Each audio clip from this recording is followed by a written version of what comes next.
Dear student, हम आज account में कुछ इम्पोर्टेंट जो वर्ड्स हैं उन वर्ड्स की विस्तृत रूप में व्याख्या करेंगे। जैसे सबसे पहले हमारा बिजनेस।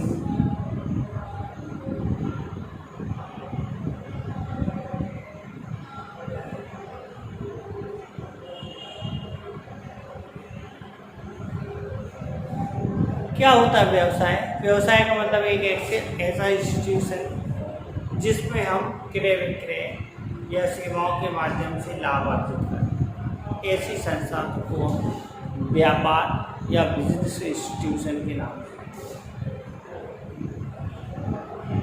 प्रोफेशन,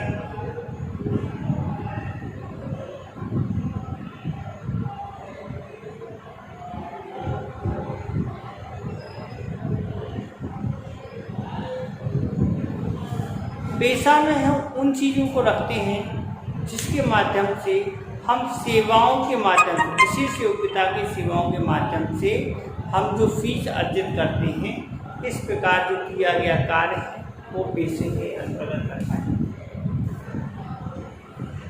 पुस्तपालन,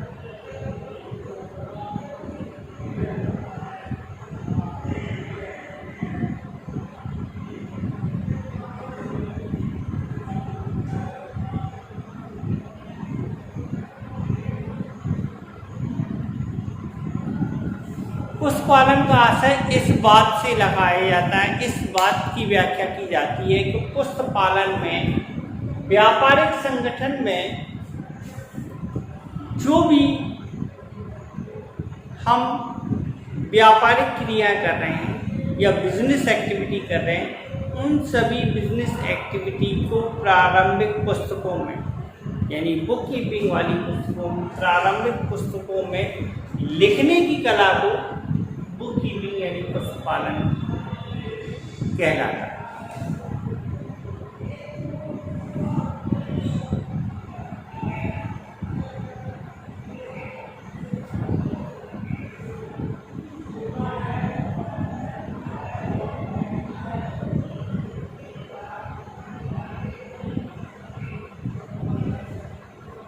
बही खाता तथा लेखा शास्त्र का मतलब इस बात से लगाया जाता है कि जो हमारा अकाउंटिंग है, जब हम बुक कीपिंग कर लेते हैं वहीं से हमारा लेखा शास्त्र चालू हो जाता है। तो लेखा शास्त्र का मतलब इस बात से लगाया जाता है, जो हमारा लेखा शास्त्र है वो इस बात से लगाया जाता है जिसमें कि हम जो भी हमने प्रारंभिक पुस्तकें तैयार की हैं, उन प्रारंभिक पुस्तकों को तैयार करने के बाद हम उससे रिजल्ट निकालते हैं। इस बात का रिजल्ट निकालते हैं कि हमारे व्यापार से कितना सकल लाभ या सकल हानि, लाभ हानि से कितना शुद्ध लाभ या शुद्ध हानि, और आर्थिक स्थिति हमारी किस बात की प्रदर्शित करती है। तो लेखा शास्त्र का मतलब ये कहा जाता है।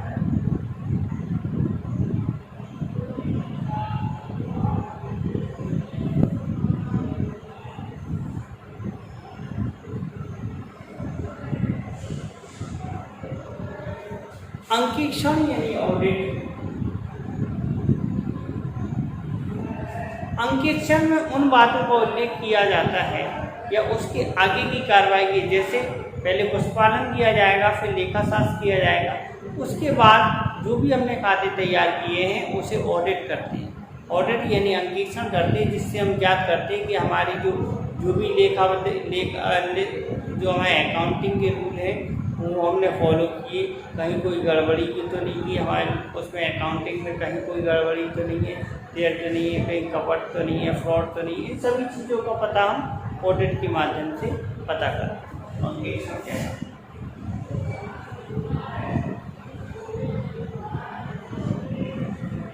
प्रमाणन यानी वाउचिंग।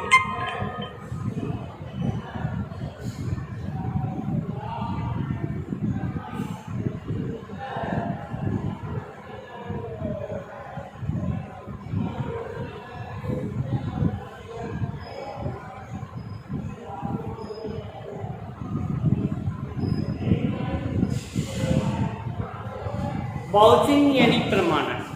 प्रमाणन का मतलब इस बात से लगाया जाता है कि जो हम पुस्तक पालन में जर्नल एंट्री कर रहे हैं, उन जर्नल एंट्री को करने में उसका एक वाउचर फिल करना होता है। वाउचर एक डेबिट होता है, क्रेडिट होता है, तो उस डेबिट क्रेडिट के वाउचर हमें फिल करना होते, तो उस वाउचर को चेक करना, भरना वाउचिंग कहलाता है, प्रमाणन कहलाता है। तो वाउचर हमारे जितनी भी हमारी एंट्री हुई सबके वाउचर फिल होने चाहिए।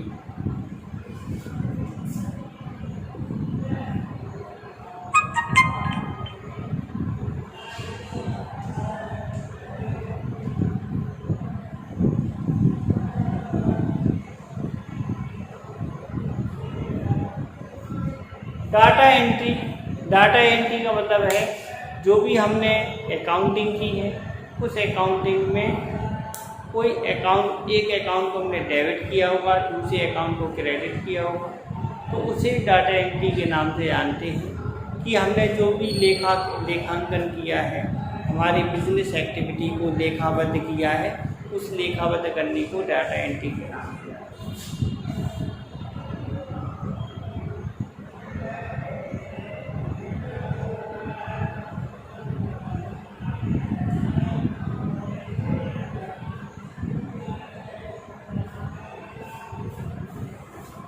एक वर्ड आता है नरेशन।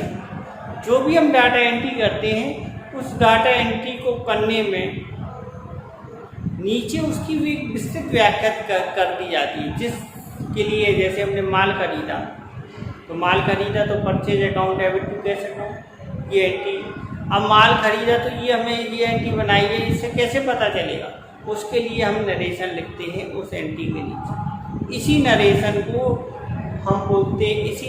को ये बोलते हैं कि सूक्ष्म व्याख्या दी रहती है कि इसके लिए हमने ये एंट्री बनाई, तो इस चीज़ को बोलते हैं नरेशन। क्या बोलते हैं? नरेशन।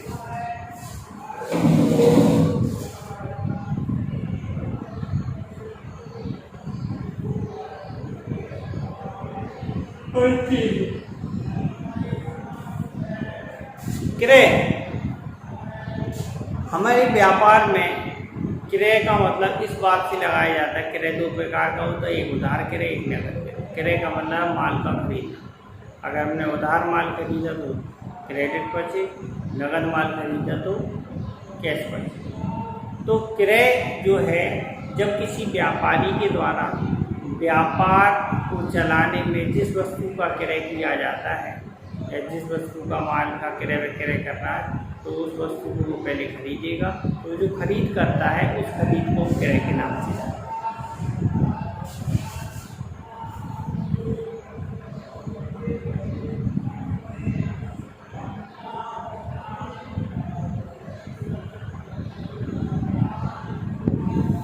व्यापारी, बिजनेसमैन। व्यापारी वह व्यक्ति होता है जो वस्तुओं का क्रय विक्रय करके उससे धन अर्जित करता है, लाभ कमाता है। ऐसे व्यक्ति के द्वारा जो पूंजी लगाता है वही उसका मालिक होता है, वही उसका ओनर होता है। ऐसे व्यापारी को व्यापारी के नाम की संज्ञा दी है। व्यापारी का मतलब ऐसा व्यक्ति जो वस्तुओं का क्रय विक्रय करके धन अर्जित करता है, उसे व्यापारी।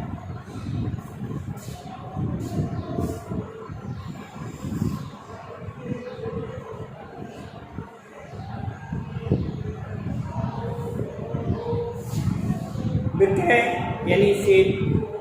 विक्रय भी दो प्रकार की होती है, एक नगद विक्रय, एक उधार विक्रय। नगद विक्रय वह होती है जिसमें नगद में पैसा हम प्राप्त करते हैं। ऐसा प्राप्त किया गया पैसा जो हम नगद रूप में प्राप्त करते हैं, उस पैसे को हम नगद क्रय के नाम से। और दूसरा होता है उधार विक्रय, यानी जब हम अपने ग्राहकों को उधार माल बेचते हैं। इस प्रकार की जो भी बिक्री की जाती है, ऐसी बिक्री हमारी उधार बिक्री के नाम से है। विक्रय में अपनी वस्तु का, जो वस्तु का हम व्यापार कर रहे हैं, उस वस्तु को हम बेचते हैं, बेच के हम धन अर्जित करते हैं और लाभ कमाते हैं। ऐसा बेची गई वस्तुओं से जो भी राशि प्राप्त होती है वह हमारी विक्रय के नाम से आगम यानी विक्रय।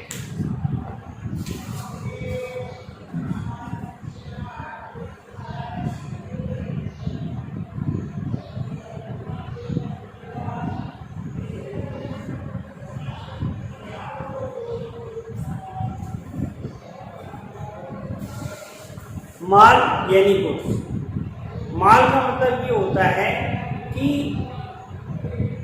हमारे व्यापार में व्यापारी के द्वारा जिस वस्तु के क्रय विक्रय से वह धन अर्जित करेगा,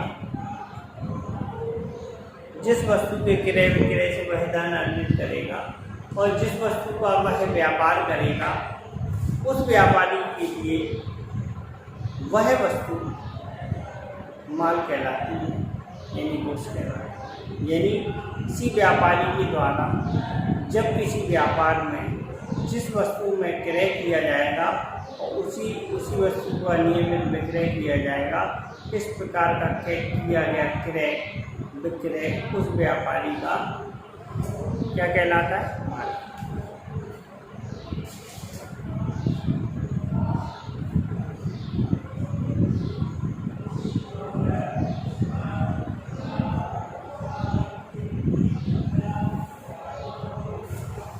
स्कंद स्टॉक का मतलब उस माल से लगाया जाता है जो व्यापारी की गोदाम में माल पड़ा रहे। जो माल खरीद करके व्यापारी अपने गोदाम में रखता है वह माल उस व्यापारी का स्टॉक है। वो उसके पास कितना स्टॉक है, कितनी वस्तु का। अब स्टॉक भी दो प्रकार का होता है। एक प्रकार होता है आपका प्रारंभिक स्टॉक यानी जिसे हम बोलते हैं ओपनिंग स्टॉक। दूसरा होता है क्लोजिंग स्टॉक जिसे बोलते हैं अंतिम स्टॉक जिसे हम स्टॉक के नाम से जानते हैं। अब जो माल वर्ष के अंत में बिकने से रह जाता है, जो माल वर्ष के अंत में बिकने से रह जाता है, ऐसा माल उस व्यापारी के लिए अंतिम स्टॉक कहलाता है। जो माल बिकने से रह जाता है ऐसा माल उस व्यापारी के लिए क्लोजिंग स्टॉक, वर्ष के अंत में बिकने से रह जाता है ऐसा माल उस व्यापारी के लिए क्लोजिंग स्टॉक कहलाता है। तो यही माल जब अगले वर्ष में पहुंच जाता है, यही माल जब वह अगले वर्ष में पहुंच जाता है और जब वह व्यापार चालू किया जाता है तो पिछले वर्ष का क्लोजिंग स्टॉक है, अगले वर्ष में व्यापार चालू करने पर वो माल स्टॉक में रखा रहेगा और ऐसा माल उस व्यापार में व्यापारी के द्वारा माल चालू मतलब व्यापार चालू करते समय वह माल उसके लिए ओपनिंग स्टॉक वर्ष के अंत में शुरू करते समय स्टॉक जो गोदाम में रखा है, दुकान में रखा है, ऐसा माल ओपनिंग स्टॉक। और जब वर्ष के अंत में जब हम व्यापार बंद करते हैं, क्लोज करते हैं, उस समय जो माल बिकने से रह जाता है और जो बिना बिका माल रह जाता है, ऐसे बिना बिके माल को हम क्लोजिंग स्टॉक के नाम से जानते हैं। आज हमने कुछ बिंदुओं पर व्यापार में महत्वपूर्ण शब्दों को जाना। कल नेक्स्ट टॉपिक देखेंगे। डियर स्टूडेंट, आज हम अकाउंट में आगे समझते हैं।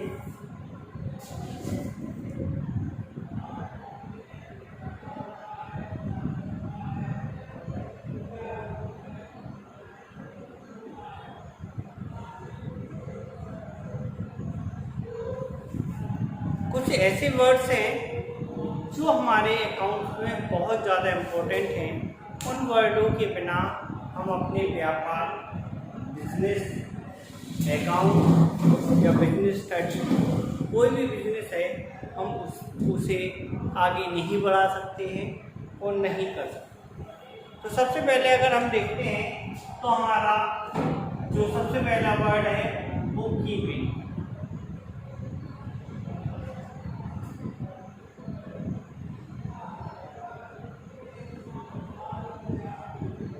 पुस्तक पालन,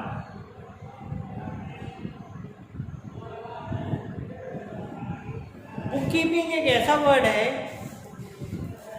जो अकाउंट में सबसे पहले जब हम बिजनेस स्टार्ट करते हैं, वो बिजनेस स्टार्ट करेंगे तो हमारी बिजनेस एक्टिविटी कुछ परचेज करेंगे, कुछ सेल करेंगे, कुछ इस प्रकार से हम बिजनेस करेंगे, कैपिटल लगाएंगे।